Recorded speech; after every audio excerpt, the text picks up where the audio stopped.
Guys, I'm not sure whether it's acceptable to say Happy New Year because we are 3 weeks deep into January.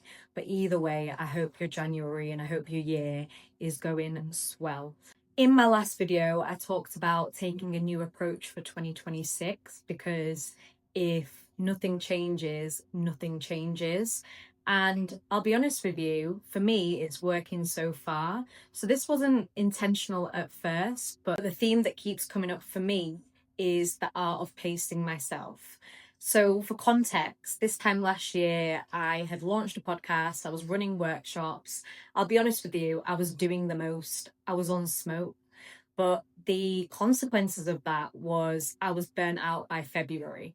And I didn't want to repeat the same pattern this year, especially when I want to live a life that has stability, is structured, and is sustainable.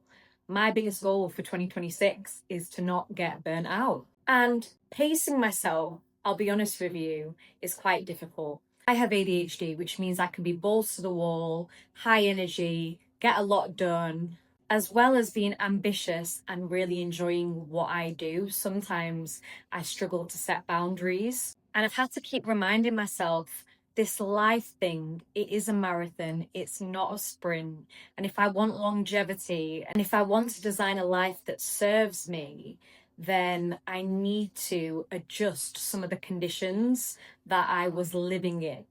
And I'm going to be super honest, it felt like initially that I needed to hold myself back.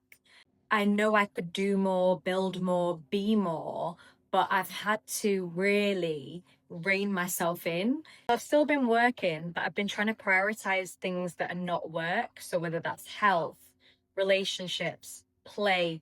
I've been banging Harry Potter on the PlayStation more than I've been sending emails or moving my business forward. And to be honest with you, it's been the best thing for me because I knew that my output was determining my worth. I knew it in my mind, in my body, I knew it. But actually putting things in place to make sure that my output isn't the be all and end all, and it isn't the driving factor, it's not the fuel that gets me up in the morning. By having a little bit of restraint in those areas has taught me I can be a human being. I don't have to be a human doing. I think a lot of us talk about wanting a regulated nervous system, but we don't actually do the things that would regulate our nervous system. And it's not always a mindset shift. Awareness is only one part of the story. It's actual application that allows that truth to integrate in our lives. And it's difficult when everybody's talking about hitting the ground running. I have been hitting the ground walking, and it's on purpose, it's intentional. It's actually been liberating. It's helping me to formulate an identity that is not solely attached to work. I don't want to be part of the hustle bro culture. And yes, when it comes to life design, I help people with their careers or pivoting or forging a new path.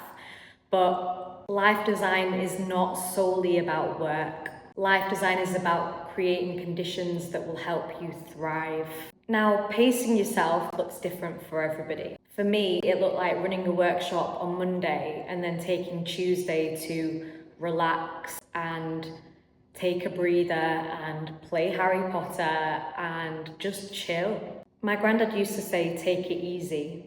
My other granddad says, heaven is not going to fall. And I think that's so true about life and how we move. I'm really enjoying pacing myself right now. And who knows, in February, I might speed it up and then I might slow it down again. But the goal is to honor my energy, to honor my capacity, and most importantly, to honor myself.